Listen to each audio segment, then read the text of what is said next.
and wanna hate this, I'll always show up and make a statement. Everything I do so instinctive and so passionate. Every word I move so descriptive like an adjective. I got a vendetta against people who patented being negative when you should be getting after it.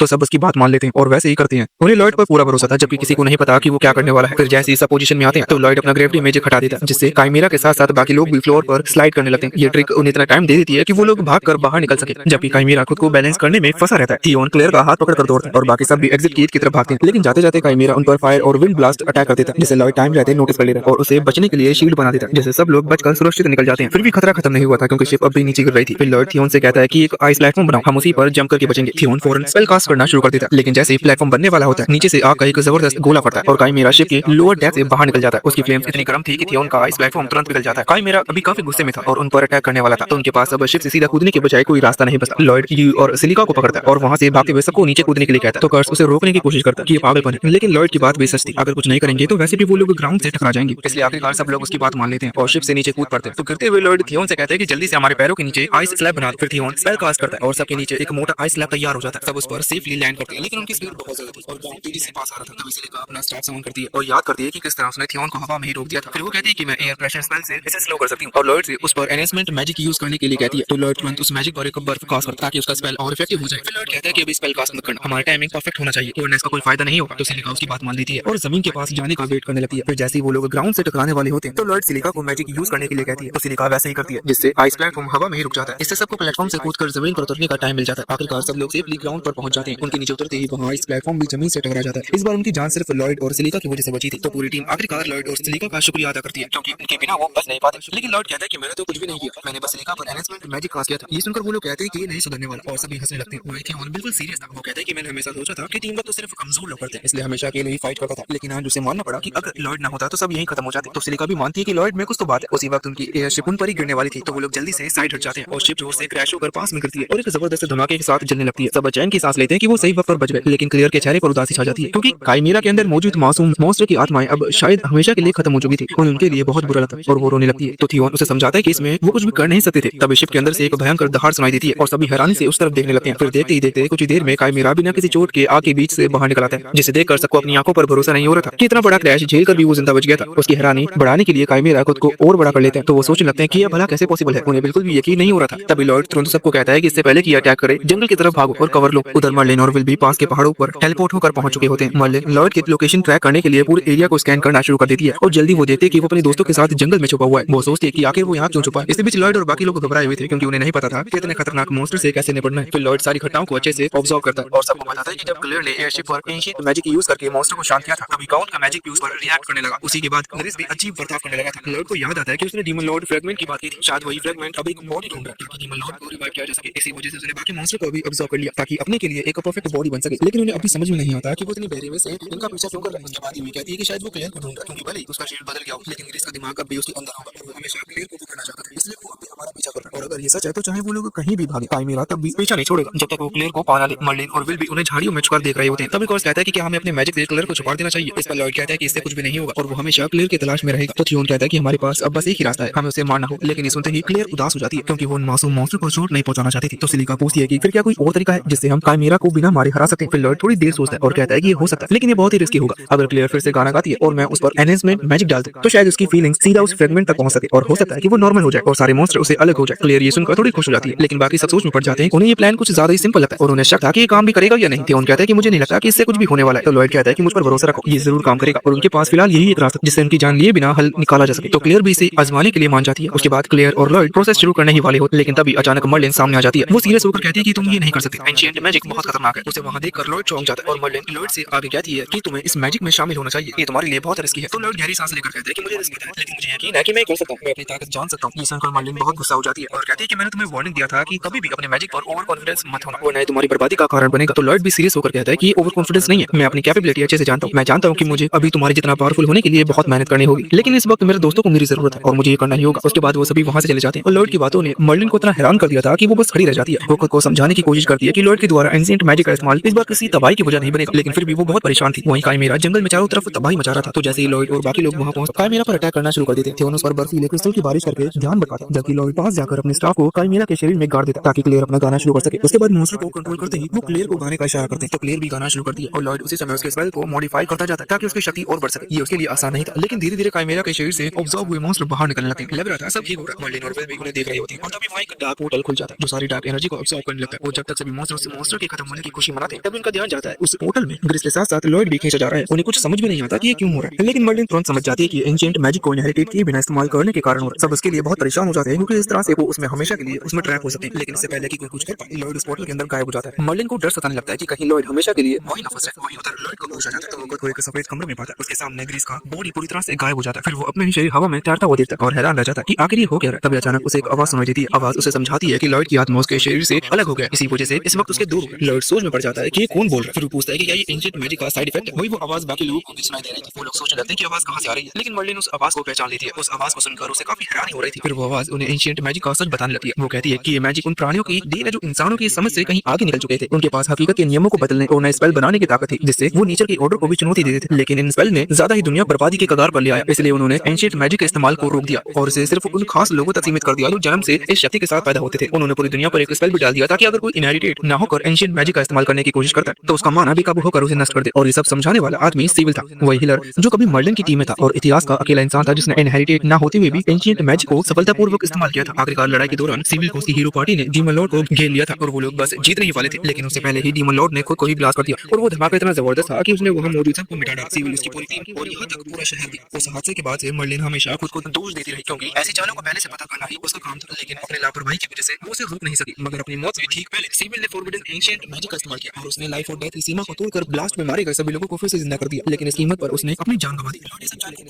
तभी वो देखा कि उसकी body गायब हो रहा है और दोनों दुनिया की बाउंड्री अब बंद हो रही थी, जो देखकर मर्लिन और भी परेशान हो जाती है और कहती है कि क्या इस बार मैं लॉयड को खोदूंगी। तब सिविल बताता है कि अब उसके लौटने का कोई रास्ता नहीं है क्योंकि उसकी मौत को बहुत वक्त बीत चुका है, लेकिन लॉयड के लिए अभी देर नहीं हुई है। दुनिया की बाउंड्री में बना दरार अभी बंद नहीं हुआ। सिविल उसे कहता है कि अगर वो जल्दी करे तो निकल सकता है। तो लॉयड सच में सोच में पड़ जाता है कि आखिर वो ये कैसे करे। वो सिविल से इसका तरीका पूछता है तो सिविल बताता है कि बस उन लोगों के बारे में सोचो जिनके पास तुम लौटना चाहते हो। तो लॉयड अपने दिल पर हाथ रखता है और अपने दोस्तों के साथ वाली मेमोरीज को याद करने लगता है। उसी वक्त उसे पोर्टल के बाहर से उसकी आवाज भी सुनाई देती है। उसे समझ में आता है कि अब उसे क्या करना है और लॉयड बिना ज्यादा देर किए वहां से कूद जाता है ताकि दरार बंद होने से पहले वापस लौट सके। फिर जैसे वो छलांग लगाता है सिविल की परछाई पूरी तरह मिट जाती है। वहीं बाहर सबकी बेचैनी बढ़ रही थी, वो लोग काफी परेशान हो जाते हैं। पोर्टल लगभग बंद होने वाला था लेकिन लॉयड का कोई निशान नहीं था। तभी जैसे ही वो पोर्टल सील होती है लॉयड अचानक उनके पीछे आकर खड़ा हो जाता है। सब उसे जिंदा देखकर इतने खुश होते हैं कि दौड़कर उसे गले लगा लेते हैं। मर्लिन भी बहुत खुश थी और वो रोते हुए सिविल से लॉयड को बचाने के लिए थैंक यू बोलती है। उसके बाद सब राजधानी लौटे। वहां यूई अब भी इस बात पर यकीन नहीं कर पा रही थी कि लॉयड की मास्टर असल में महान जेस मर्लिन थी और शायद इसलिए लॉयड शुरुआत में खुद को इतना कमजोर समझता था और उसे अपनी ताकत का अंदाजा नहीं था क्योंकि मर्लिन के सामने उसकी पावर कुछ खास नहीं थी। लेकिन लॉयड को कुछ भी समझ में नहीं आ रहा था और वो ये मानने से मना कर देता है कि मर्लिन इतनी ज्यादा खास है। तभी वहां क्लियर आ जाती है और सबको थैंक यू बोलती है। फिर थियोन भी वहां आ जाता है और वो थोड़ा उदास था तो क्लियर पूछती है कि क्या हुआ। इस पर थियोन बताता है कि तुमने जो मुझे गिफ्ट बैग दिया वो टाउन में कहीं खो गया। ये सुनकर वो हैरान रह जाती है। आगे थियोन उससे माफी मांगने लगता है तो क्लियर उसका हाथ पकड़कर बड़े ही प्यार से कहती है कि मैं तुम्हारे लिए एक और बना दूंगी। ये सुनकर थियोन का चेहरा तो लाल पड़ जाता है और बाकी लोग उन्हें देखकर मजे ले रहे होते। उसके बाद फिर उनके ब्रदर प्रदर्शन की वजह से किंग उन्हें बहुत बड़ा इनाम देते हैं जिसमें सिर्फ सोना चांदी ही नहीं था बल्कि उन्हें राजधानी में एक शानदार मेंशन भी मिला था। इसलिए वो लोग अब कुछ समय के लिए यही रहने का डिसाइड करते हैं। उन्हें अपनी किस्मत पर यकीन नहीं हो रहा था। इसी बीच लॉयड को एहसास होता है कि कोई उसे सूंघ रही है तो वो कहता है कि एक बच्ची यहाँ क्या कर रही है। इस पर लॉयड गुस्सा करते हुए कहती है कि मैं बच्ची नहीं हूँ और तुम्हारी माना की कोई वो मर्लिन की तरह ही है। जो सुनकर लॉयड को अच्छा लगा लेकिन उसे थोड़ा अजीब फील हो रहा था। तभी मर्लिन आगे आती है और बताती है कि लॉयड उसकी पुरानी दोस्त और उसके पास माना को स्मेल से पहचानने की क्षमता है। फिर भी जैसे मर्लिन सामने आती है माहौल अचानक खामोश हो जाता है। तो लॉयड पूछता है कि तुम लोगों को क्या हो गया। इस पर यूई कहती है कि मैंने तुम्हें बताया था कि ये ग्रेट सेज मर्लिन है और ये लेजेंडरी गिल्ड की मेंबर भी है। बाकी एडवेंचर की तुलना में ये लगभग देवी जैसी है और तुमने अभी तक हमें इसके बारे में कुछ भी नहीं बताया। फिर मर्लिन लॉयड के पास आती है और पूछती है कि क्या वो उसके साथ घर लौटना चाहेगा। जो सुनकर उसके सभी दोस्त उदास हो जाते हैं तो लॉयड उनकी तरफ देखता है और समझ जाता है कि वो उन्हें छोड़ नहीं सकता। वो कहता है कि वो राजधानी में और कुछ वक्त के लिए एडवेंचर बनकर रहना चाहता है, साथ ही कई तरह के मैजिक पर रिसर्च भी करना चाहता है क्योंकि यहाँ सीखने के लिए एनहेंसमेंट मैजिक के अलावा भी काफी सारी चीजें हैं। ये सुनकर लियोन कहती है कि तुम बिल्कुल मर्लिन की तरह ही हो। जो सुनकर लॉयड मर्लिन की कड़ी ट्रेनिंग को याद करता है और कहता है कि बिल्कुल भी नहीं, मैं इसके जैसा नहीं हो सकता। जो सुनकर मर्लिन गुस्सा हो जाती है और वहाँ एक ब्लास्ट कर देती है। इसी के साथ ये एनीमे हैप्पी एंडिंग के साथ खत्म होता है।